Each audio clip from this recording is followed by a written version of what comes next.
He chews. He poos. He fights. No!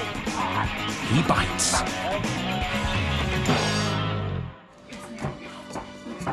The Miles family love animals. Mummy! That's why they bought dogs Emma, Maisie, Millie and Lily.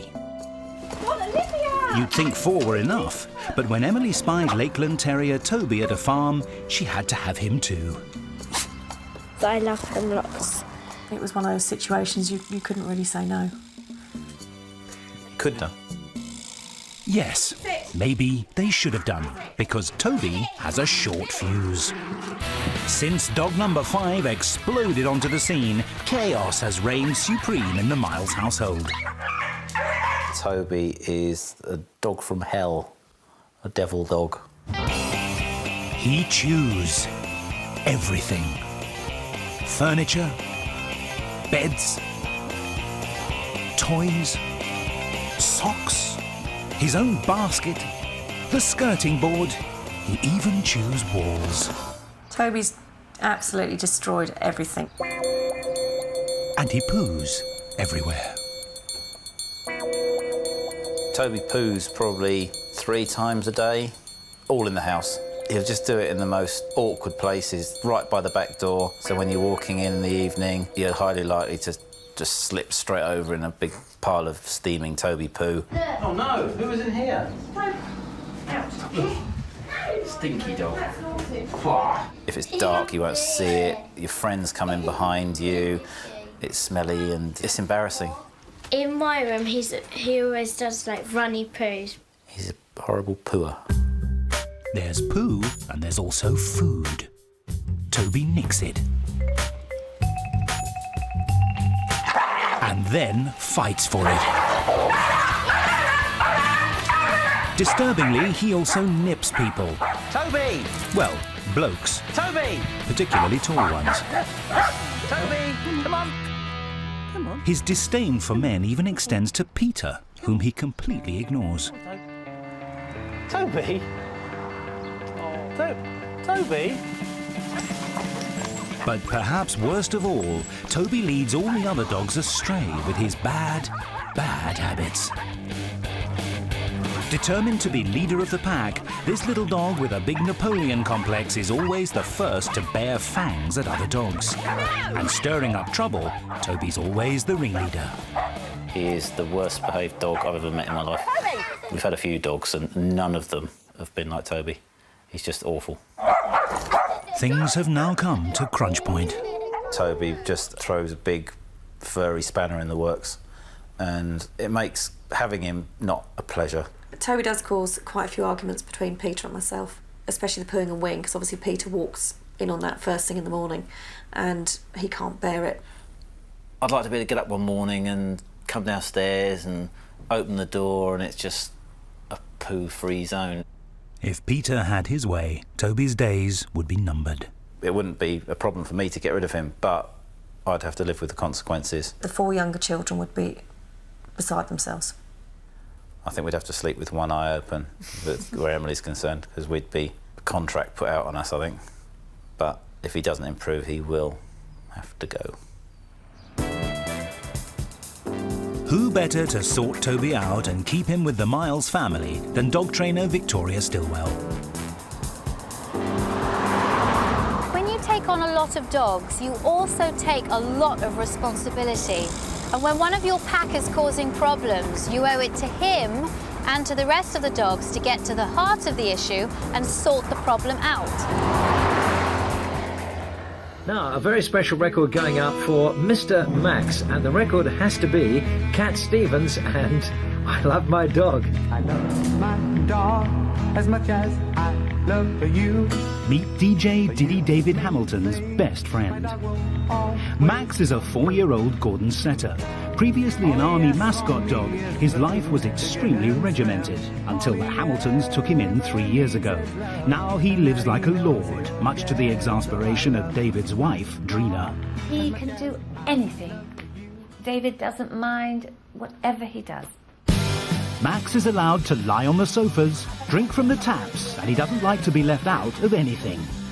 He likes to be lifted into the car, On walks, he either runs amok or runs away. Come on, boy, come on, Max. On the rare occasions David does tick him off, Max pays no attention. No! Not that it bothers David. I totally accept his behaviour. It doesn't worry me at all. Max's lordly leanings may be connected to his ancestry. Gordon setters take their name from the 4th Duke of Gordon, who began breeding them at his Banffshire Castle in Scotland in 1827. The Gordon setter breed can be traced back to 1620, when it was known as the Black and Fallow setting dog.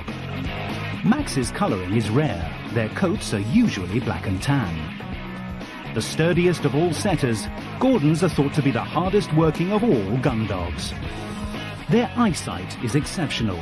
Bred to see tiny movements invisible to the human eye, they tend to be more light sensitive, which could go some way towards explaining some of Max's more quirky habits. He's fascinated by surfaces that reflect in any way. It's almost anything that's shiny. His tail starts going, frothing at the mouth, and I don't understand why he does that. Reflections, shadows and bright lights all initiate strange behaviour, which Drina is finding almost impossible to live with. You know, his behaviour is driving us mad. I can't leave anything on the stove. He'll jump up and he can turn the gases on with his paw and cause an accident, and has done. Even the telephone, he tries to jump at that too, and mobiles. You know, nothing is safe, and you don't understand it, but it can happen any time. It's not just Max's unpredictable leaping that's difficult to deal with. His relentless slobbering is costing David around £200 a month in dry cleaning bills. You know, a suit goes in every week, and there's all these slobbers things down your back where you don't notice it. It's particularly embarrassing when friends come over. Come here, mister. Look at the state of you. It's only a shadow, for God's sake. With David at work every day, his wife Drina has to bear the brunt of Max's bizarre behaviour. It's a bit like living with, like an autistic child or somebody with problems. My life daily is governed by Max's behaviour, and the truth is that when David takes him out for a walk, it's such a relief not to have him in the house. He is affecting my life a lot. So what will top dog trainer Victoria Stilwell make of Mad Max? The thing about being a dog trainer is that you never know what you're going to be up against. I've met a lot of dogs in my life, but this one promises to be particularly intriguing. Victoria wants to observe Max's normal daily routine. Hi, this is David Hamilton. Welcome to the show. So whilst David is presenting his morning radio show, she's arriving at his house. Good morning, Victoria. Good morning. David's wife, Drina, whisks Victoria through to the kitchen to show her how Max's reflection obsession affects all aspects of his life. It's time for his breakfast, but Max is in a trance. With this bright light, he'll just... Max doesn't even hear me. It's just like a dog who's gone into a sort of world of his own. He'd rather have reflections than food. That is honestly true. Right. One of Max's other weird ways is proving a problem too. Well, he's never, ever, ever, ever in this house had water from a bowl. Well, how does he drink then? He drinks from the tap. From the kitchen tap, from the bathroom tap, from the tap in the downstairs loo. Wait, so when he first came to you, and you put a bowl of water down, he didn't drink He didn't from drink it. it? No, he didn't drink water. And then one day, well, obviously I turned the tap on a regular basis to cook or make tea, and he jumped up and pushed my meat out of the way and drank from the tap. Max has 2 walks a day. David takes him to the park in the afternoon, but in the morning it's Drina's turn, and a gentle stroll is the last thing on Max's mind. Oh, dear.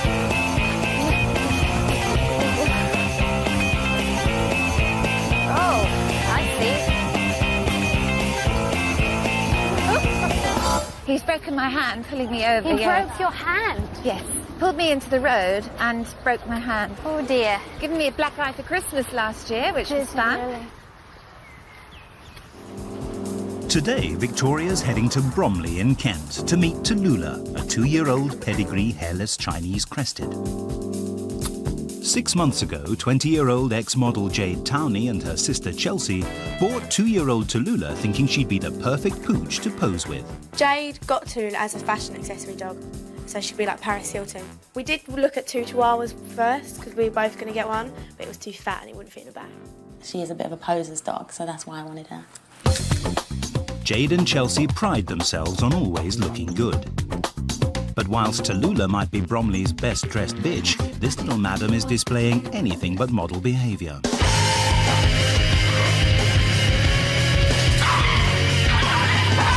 And it's sister Chelsea who bears the brunt when this supermodel throws a fit. Oh, you know when Tallulah's going to attack you because she gives you an evil look and then she just pounces.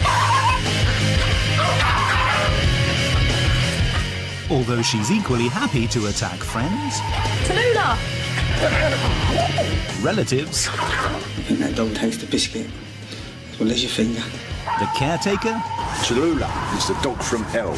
and anyone who gets in her way, especially old ladies. Tallulah just turned into this like beast and just trying to bite the old lady's legs, and the old lady was petrified. In fact, she'll go for anyone who comes within 3 feet. A real danger for Jade, whose 18-month-old son is dangerously mobile. It is very worrying for me that she might, and she could do a lot of damage because he's only a baby. The hairless Chinese crested breed is very rare. They originate from Africa, where they were called African hairless terriers. Chinese trading ships stopped along Africa en route and acquired the dogs to be ratters on board. Ancient Aztecs kept them as bed warmers and also ate them. In fact, they were so treasured by ancient ladies who lunched, these prized pooches were nearly eaten into extinction. But in this household, it's Tallulah who's at the top of the food chain. With a name that means leaping water, perhaps it's no surprise that Tallulah wheezes and poos all over the house. Tallulah, what's that? Naughty dog. It's not even just like she's just weed and then gone out. She's obviously come back throughout the whole day and just carried on weeing on my bed. When we wake up in the morning, we'll always expect to see a wee or a poo just left. And then she's weed down there. Just now, she's just weed in front of us. It's all left Chelsea feeling decidedly blue. What idiot left my door open? And it's beginning to take its toll on the sisters' relationship. It starts off with something silly about Tallulah's wee. But then they evolve into bigger arguments, and recently she has threatened to move out. Now we've got Tallulah. There's a wedge sort of driving us apart now. I've thought about putting Tallulah down recently because she's getting to the point where she's just uncontrollable. She's bitten so many people, she's really unpredictable. If this doesn't work, will be the end for Tallulah, and she'll be on a little doggy death row. There'll be no more Tallulah anymore. The situation is desperate.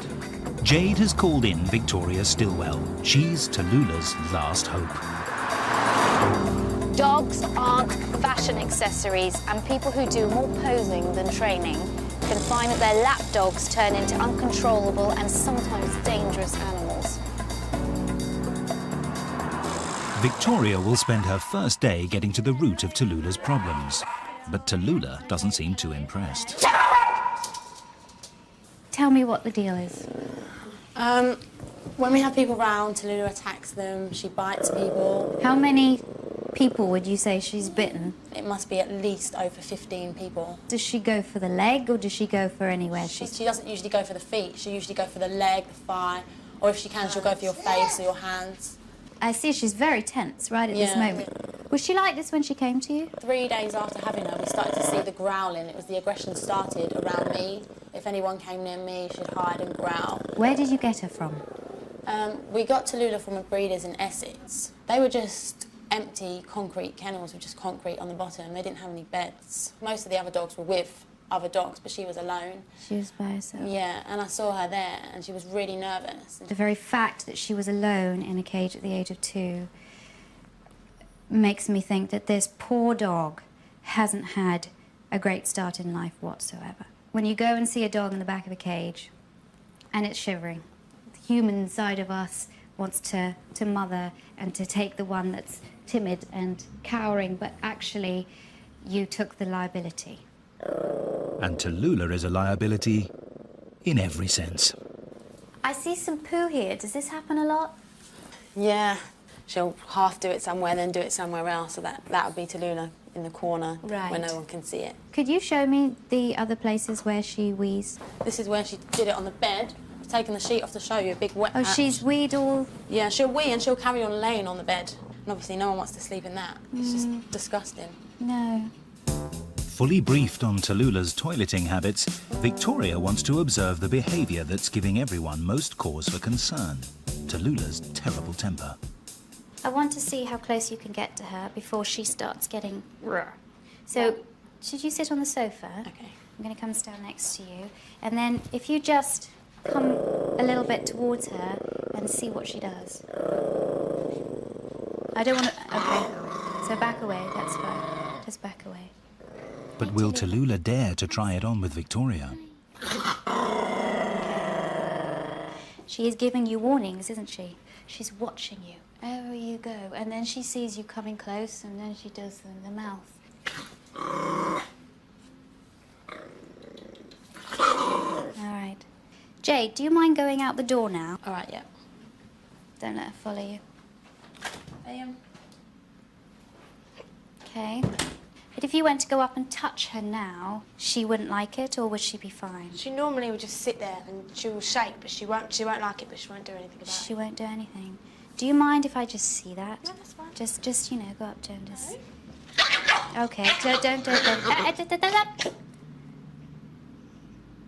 Keep your eyes away from her now. She does go for you. You're very brave. I'm not going to ask you to do anything else. Tallulah's behaviour might be dangerous, but her fashion sense is criminal. I'm all into putting coats on dogs to keep them warm. And this is a prime example of something that is not good for a dog. I mean, it looks like a little baby's jacket, but actually, when you put it on your dog, it makes movement a lot harder. Leg warmers. Just in case her feet get cold, her legs. Her legs are going to get cold because her paws are going to be on the ground whether she's wearing leg warmers or not. I mean, these went out in the 1980s, didn't they?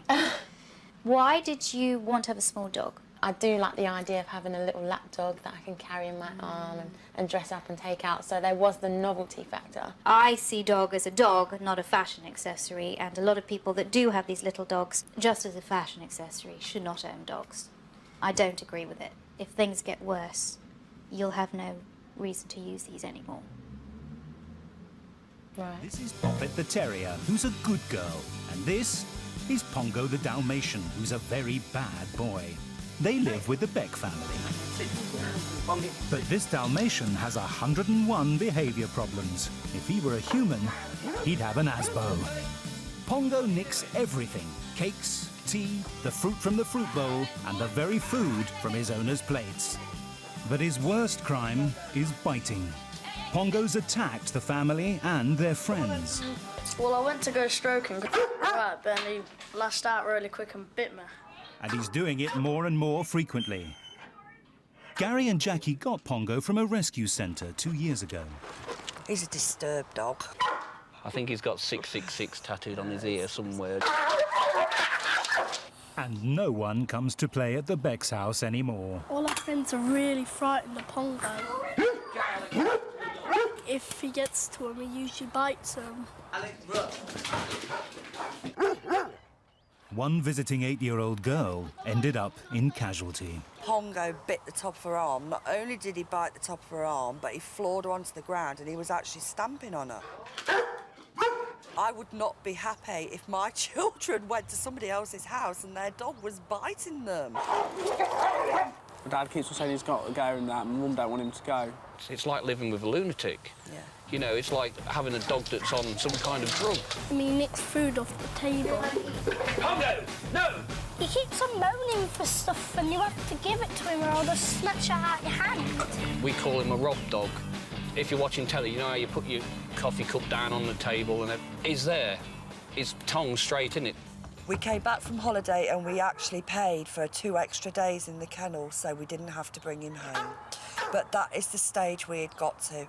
And I phoned up the kennels and I told them the house had been burgled and could we leave him for 2 days? And that's the honest truth. With 4 kids, meal times at the house are chaotic, and Pongo doesn't make it any easier. Get down! No! Oh, Pongo! When backs are turned, he never misses an opportunity. Get down! What are you doing? Get down! The Becks have all but given up. Victoria is the family's last hope. The Beck family are frightened of their dog. Pongo has learnt to intimidate them, and now nobody stands up to him. That's a terrible situation, and it's got to change. Victoria begins by finding out a bit more about Pongo's misdemeanours. He doesn't seem to know any boundaries, what he's allowed to do and what he's not allowed to do. He jumps on furniture, he steals food, he intimidates and bullies children when they've got something that he wants. He will use aggression to get his own way. When he does go for a walk, after 20 minutes, you're fed up because your arms are aching, your chest's aching. We take him to a field, we let him off and run around that, but you never know if he's going to come back. We can't carry on like this. You can get to the stage where you think, right, that's it. I feel we've got a dangerous dog here, and he just keeps on biting. I mean, if it was up to me, I'd have him put down. Don't want one of them. Pongo's behaviour around food is driving the family mad. As usual, he begs, bothers, and eventually steals. Pongo, no! Now you've got to watch your teas. But he's very good at distracting you. He'll go for your teas, so you lean forward like that, And then he'll he'll go for the cake. When you want him to have something, have you ever gone, oh, all right then? Oh, no!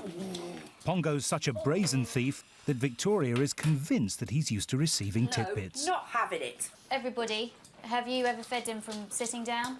Sat here. I know Yeah. you all have, and I've seen you all feeding from the table. Yep. Let's all put our arms up. Who's fed from the table or the seat? Hands up. Come on. Put that heart... There you go. Pongo does whatever he likes, and if he wants to sit on the sofa, there's nothing Gary or Jackie can do about it. Come on, let's have you off here. I don't know if he'll go for me. Come on, off, down. Down. Gary makes continued attempts to get him off, but Pongo is having none of it. No. No, he's not going to go, Gary. Is he? Getting Pongo to do anything he doesn't want to is impossible. If the family persist, he often bites. He's even bitten the children. Come on, down.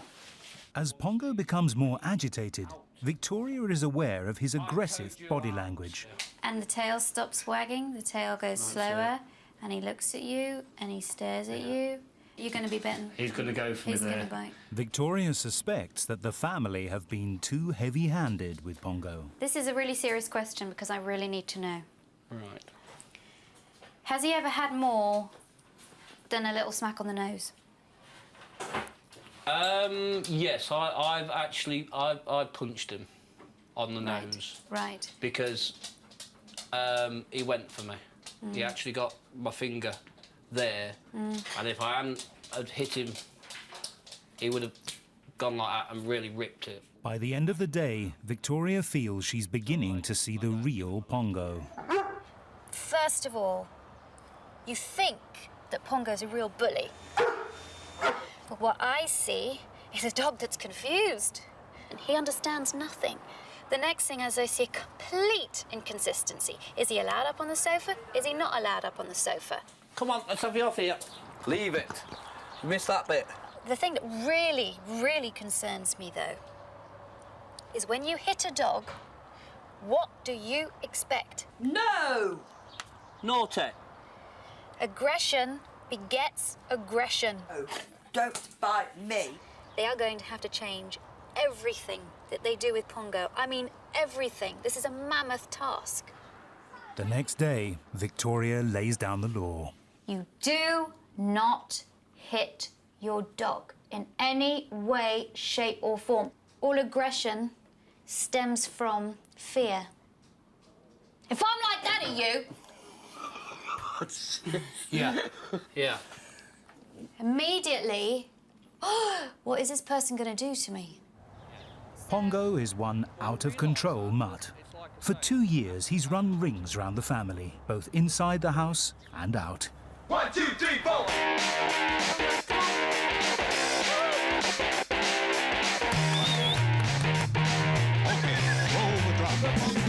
As usual, Pongo's out of control for Gary. But Victoria shows him how she can get the dog under her command in just 1 minute. Boy, stop. Gary looks Sit. on in wonder. Good boy. Good boy. It's not my dog. Good boy. In just a few minutes, Victoria demonstrates Pongo's potential to listen and learn. Come. Good boy. Stop. Oh, unbelievable. Let's go. Good boy. Good boy. Get it. Very good boy. Fabulous. Victoria believes obedience training, teaching Pongo to respond to commands like sit and stay, will give the family more confidence to stand up to him. Now, with obedience commands, if I want to get a dog to sit, I only say it once, because I want the dog to take action the first time I say it. And that's why I only give a command once. But with a stay command, because I'm asking the dog not to take action, I repeat it as well, just to reinforce the command. Good boy, stay. Up, up, up. Stay. Up, up. Come on. Put you back in your place. Sit. Good boy. Stay. Stay. Good boy. I got 2 steps away from him. Really, really good. Pongo is exercising impulse control. Really difficult to stay in one place when he knows that I have the treats. Stay. Stay. Good boy, Pongo. 4 steps away. Stay. Stay. Stay. Good boy, Pongo. If you'd have said to me 6 months ago, you can have your dog sitting while you walk away with it and it'll stop, I would have said, yeah, go on your bike. It's brilliant. Just lovely to see. Tyson is a 2-year-old Maltese who, despite his size, thinks he's a heavyweight. Stop it! Pixie's a 3-year-old Pomeranian. She's a prima donna pooch with a mouth to match. This terrible twosome love nothing more than to bark and bark and bark. It's like an absolute nightmare living with them.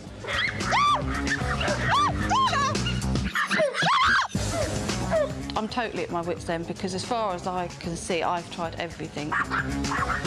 Lee and Antonella have spent several £1,000s on personal dog trainers for her pesky pooches, but they've got nothing to show for it. Hey, stop! That's the only thing that works.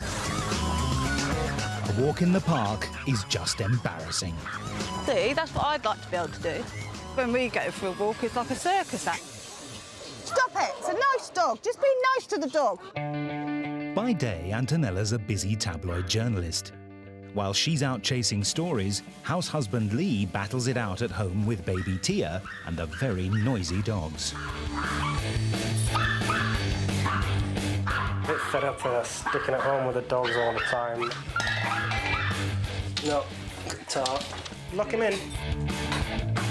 He's come close to the dogs flying off the balcony a few times. Shush! No wonder Lee resents these dogs. After driving him barking mad all day, they've even hounded him out of his marital bed. Lee makes do with the sofa, while Antonella cuddles up with her canines.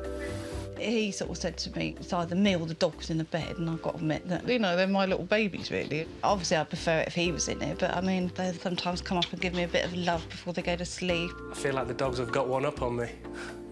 And that makes me feel a bit left out kind of thing, really. Dog trainer Victoria Stilwell's going to have her work cut out if she's going to put a stop to the dog's divide and rule in this household. A family pet should be just that. Something that the whole family takes responsibility for. If you start to divide up whose dog is whose, you create factions within the household. And before you know it, you're living in a war zone. When Victoria sounds the doorbell, she gets the same deafening welcome as all of Antonella and Lee's guests. Pixie, shut up! tell. I think I know one of your problems already. Yeah, I mean, the main problem is in the house is her with that awful high-pitched yapping. I stay at home looking after the baby during the days and stuff. It's yap, yap, yap throughout the day. It's just terrible. Wow, to get a Pomeranian to stop barking. Well, that is almost impossible, isn't it? Both Pomeranians and Maltese are naturally vocal. Quick to sound the alarm in case of suspicious noises, they make excellent guard dogs. The Maltese is an extroverted little dog that thinks he's big. Feisty by nature, this breed was once a renowned rat catcher. Pomeranians like nothing better than showing off and performing. But these little divas need to be kept in check. It's essential they know who the boss is, or they'll never listen. But no one can listen to anything much in this house, as Victoria reveals just how bad the barking is. I have a decibel meter here, and I'm going to see how loud they are. OK. OK? How high does that thing go? Loud. Using the doorbell as a trigger, the dogs predictably give it their barking best. Piercing. Can't even hear herself think. I want you to take a look at this. I take it that's quite loud. 115 decibels, which is about how loud a chainsaw is. If you're exposed to that over 15 minutes every day, you will suffer hearing loss. And so will she. But it's not just the dogs making the noise. A simple walk becomes a drama when, as usual, Antonella can't find the leads. It's just mayhem. And as Antonella starts to lose the plot, so do the dogs. Right, getting a little noisy in here. At least the local park should provide some relief for the family. Here, dogs of all shapes and sizes come to frolic and play. That is, until the arrival of Antonella's hounds from hell, who'll have a go at any dog in range.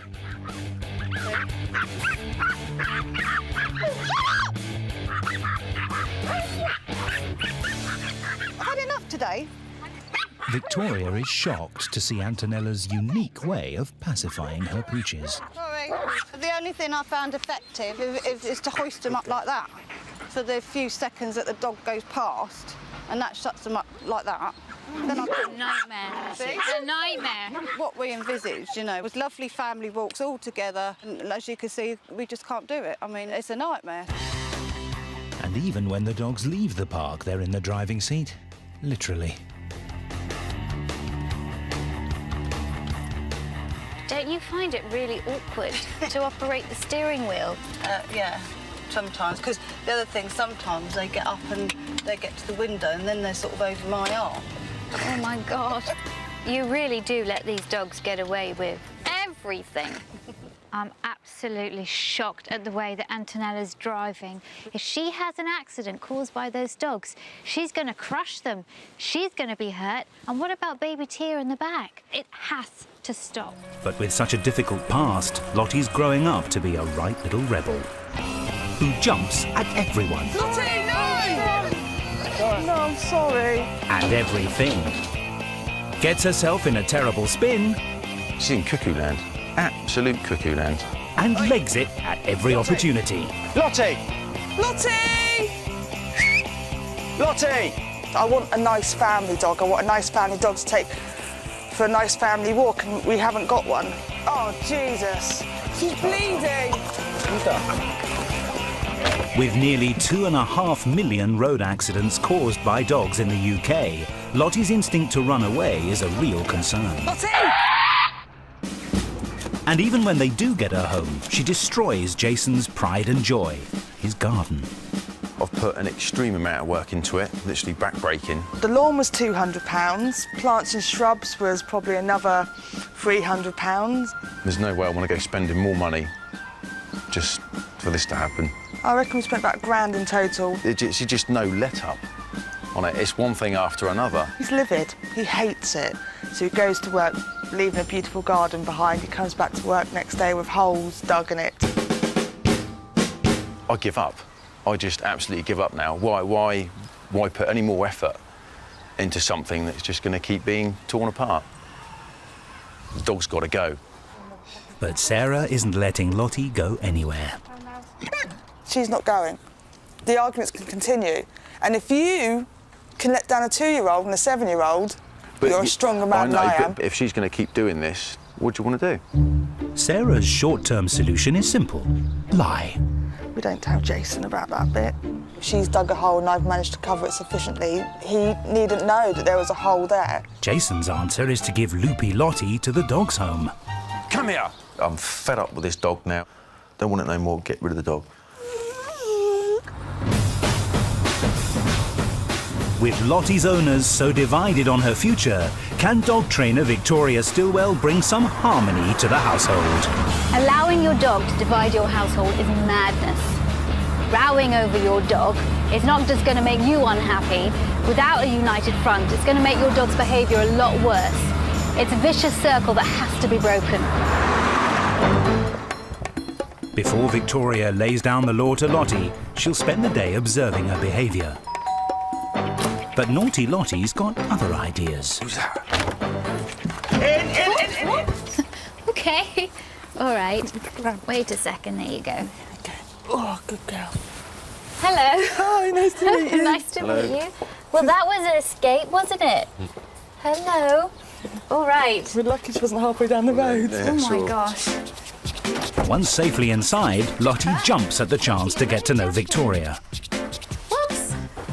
Oh, little lips to my arm. Good grief. Well, that's a very excited welcome. Victoria decides to take charge.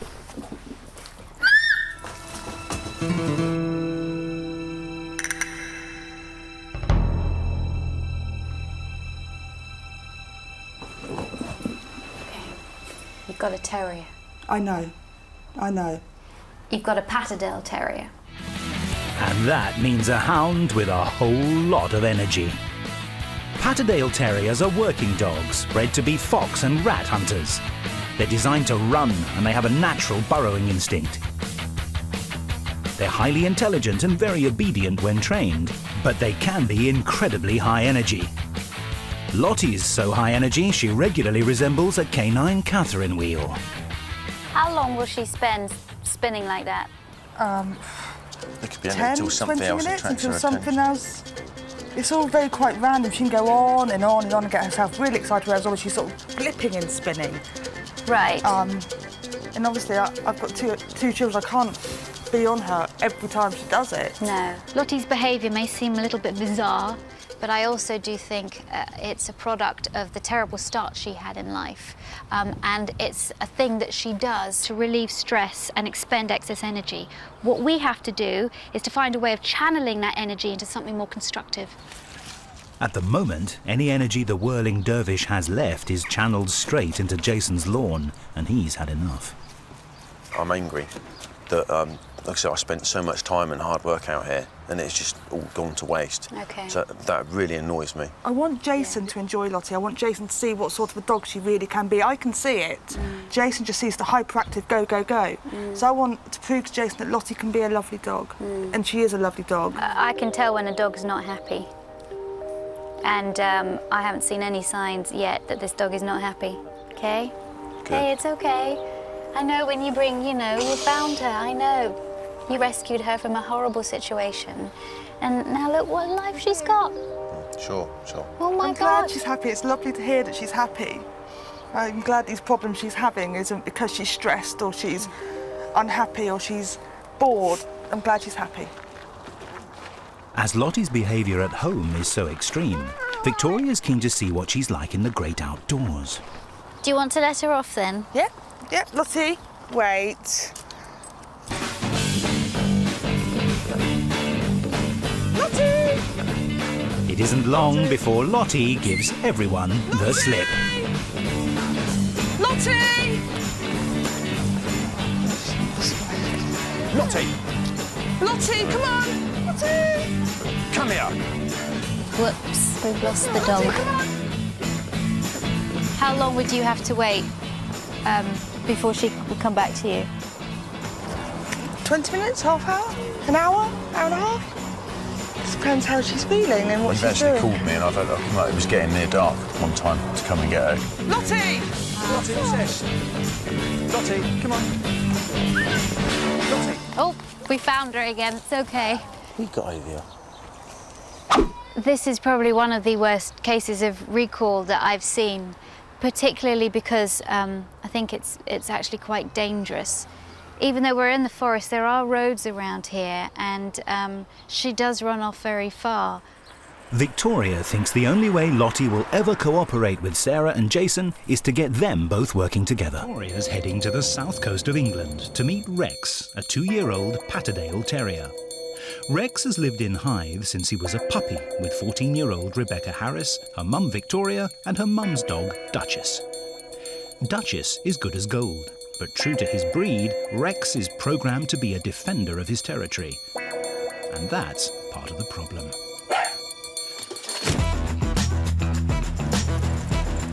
Patterdale Terriers, also known as Fell Terriers, are independent little things bred in the north of England. Originally used for hunting small game, they're excellent diggers and determined in pursuit of their prey, be it rabbits or teenage boys. In the home, they make robust guard dogs, but in the last year, Rex has taken this role increasingly seriously, and now he won't let anyone so much as look at Rebecca. The upside to Rex is that, he could be, the answer to, teenage pregnancies. Rebecca's friends are scared to come round for fear of being savaged. He's destroyed 2 vacuum cleaners in the last year. He thinks it's going to attack us or something because it's loud. Even her own mum can't go near Rebecca's room without Rex going for her. It is out of control now. Rebecca, I think, equally needs some training and a reality check on this. It's a different story outdoors. When Rex is off the lead, Rebecca might as well be invisible. He's a good boy and he's just gone missing. Rex! Bye-bye, Rexy. When she's away at school, he becomes stressed and anxious. Even if I'm in the house, he will bark a lot at any noise, and he'll sit and look out of the window waiting for her. The messy consequences have to be dealt with by Mum. I'm having to do this, 3 or 4 times a day, and it's constant. It's putting a severe strain on the mother-daughter relationship. Me and my mum constantly argue about the dog. She doesn't love him as much as I do. I feel pretty cross because it's my house and suddenly it's ruled by Rex. I know he's called Rex, which means king, but I didn't expect him to take the whole thing literally. Rebecca's wake-up call is on the way.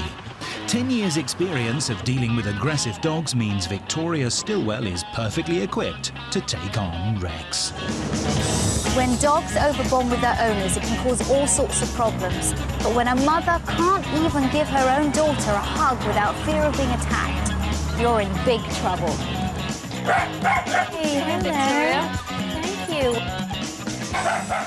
Victoria heads straight up to the centre of the storm, Rebecca's room and Rex's lair. Practically a no-go area for Mum. Right, Rex, let me come in. Run the ball down. Let me take a night to Bex.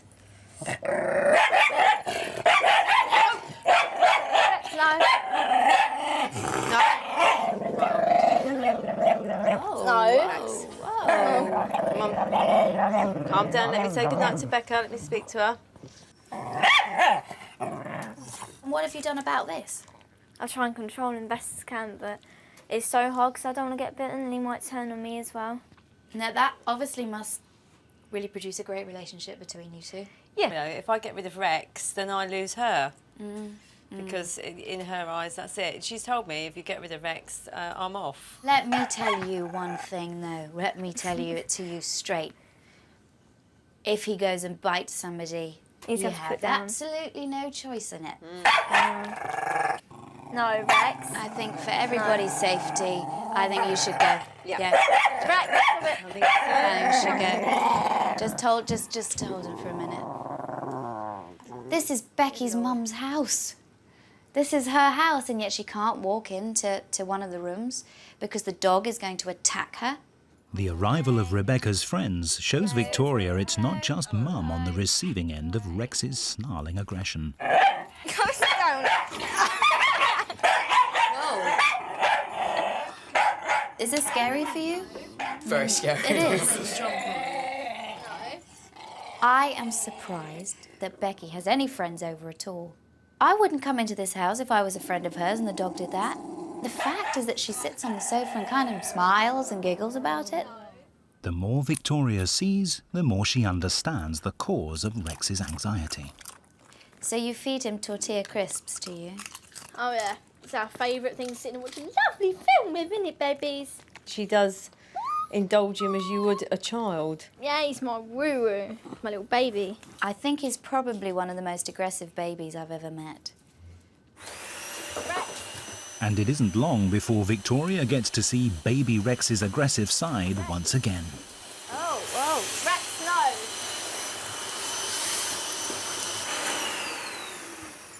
no. It's interesting to see that even though he's protecting you, as it were, when you tell him not to do something, he doesn't listen to you. Yeah, I've no control over him whatsoever. No.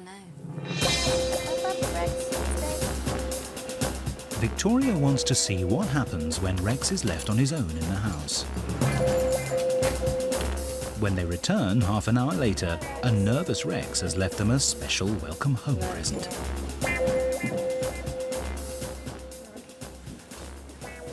It is. How long has this been This going will be on? about 2 years now that this has been going 2 on. years. Yeah. Okay. Yeah, and this is daily. Outside of the house, his behaviour's just as bad. Rex makes a break for it every time he's let off the lead. And he's off. Rex! Come here. Rex! Since I didn't notice me. Bye-bye, Rexy. This sort of demonstrates a little bit what I was saying in the house. Yeah. There's no control, and this is kind of a general symptom of what's going on. Rex! Victoria has seen enough. It's time to give Rebecca and her mum a few home truths. I think it's important to illustrate that you are really the centre of Rex's life. Obviously, you, Mum, you are not the centre of Rex's life. You're somewhere far away. Somewhere far away. Yeah, under there. And Rex comes between you two. Protect her, protect her. That's his role in the house now. Sometimes, when people are protected by their animals, it's kind of a nice feeling. This dog's on my side. Yeah, I love that. Good boy, yeah, you love it. But It's got to stop. it's got to stop. It's very, very dangerous. Rex is a stressed out dog. Yeah. He is full of anxiety. Peeing and pooing is a way to relieve stress. But you're going to become his educator now. You're going to be his leader. And he's not going to be treated like a baby anymore. First up, there's Dougal. He's the dopey one. He may not be the brightest puppy in the pound, but what he lacks in brains, he more than makes up for in brawn. His sister is Bumble, a real cutie who leads her brother astray. Despite the hairy pair's bad behaviour, both at home and away, Penny and Jade dote on their dogs and are constantly cuddling them. This is the prime cuddle spot. But these dogs can go from soft to scary in a matter of seconds. Topping the list of their ASBO antics is the constant jumping up, scratching and biting anyone who dares to come over the doorstep. They can get your whole arm in their mouth, and we're constantly covered in scratches and bruises because we're forever being bitten. There are times when, you know, it's all I can do to keep my feet. Anyone who comes round knows they come round at their own risk, don't they? Jade's best friend Louise is one of the last few to run the canine gauntlet. All they do is jump at you and bite you and nip you and just won't leave you alone at all. I think we feel very isolated now because people don't visit us because they can't deal with the hassle from the dogs. Losing all your friends is one thing, but driving away members of your own family is quite another, especially when it's Penny's 83-year-old mother, Betty. Oh, my mummy. I feel desperately guilty about her. She can't be in the house with the dogs because she's so frightened of them. Even shutting her in a room of her own doesn't keep Betty safe from Bumble and Dougal breaking and entering. They have given me a fair amount of bites in their time. She used to come around the house all the time, every day she used to be round, but she can't do that now. I feel as if I've been replaced by a dog. This brother and sister are quite literally tearing a family apart, and everyone has had enough. Come on. I want other people to love our dogs, and I want to be able to just do normal things without it being so hard. We just don't know which way to turn anymore. But help is on its way. With over 10 years' experience as a dog trainer, Victoria Stilwell is no stranger to canine miscreants. And when it comes to household hierarchy, she knows exactly who should come out on top. Bringing dogs into your home should be fun, but allowing your pets to take over your life and scare away your family and friends is simply madness. Dogs must be taught their place. Old English sheepdogs date back to the 1700s and were originally bred to herd sheep, as their long coats insulate them in both hot and cold weather. Their loyalty is legendary, with folklore telling tales of them lying over injured farmers in the field to protect them until help arrived. They might also be known as the Dulux dogs, but these two are certainly no advertiser's dream. Is Victoria facing a whitewash? Wow. Whoa. As soon as she steps through the door, Victoria's hit by the full force of the scary siblings. She's mauled in the hall. Goodness me. And in the lounge, she's swept off her feet. Whoa. Bumble! That's about one of the most exuberant greetings I've ever had. It's kind of like having your headmistress from school coming and watching you being really badly behaved. Yeah. Now Victoria wants to see the full extent of the dog's biting. She decides this is more mouthing than biting, behaviour that's common in puppies, but can be dangerous in an adult dog. She just nipped. How long on average a day would you say you would play with your dogs? Very little time. I mean, only about 30 seconds of that was actually play. So we have to make these. These are no longer chew toys. These are my arms, and you do not bite on my arms at all. And you do not bite on any of my clothing or any part of my body at all from now on. From what I've seen so far, the mouthing and biting from these dogs is out of control. Old English sheepdogs, they might look fluffy and cuddly, but they are working dogs and they were bred to work. Therefore, they need a lot of exercise, a lot of mental stimulation, firm but fair handling, and if they don't get it, things could easily turn nasty. It's one thing being savaged by sheepdogs when you're Victoria Stilwell, but imagine facing 11 stone of delinquent dogs when you're 7 stone and 83 years old. How many times a week do you come here? I don't. I've been here once since Christmas. Once? I'm scared of the dogs. It would be nice to come here and be together like a family. Grandmother, daughter, granddaughter and dogs. But it doesn't work like that.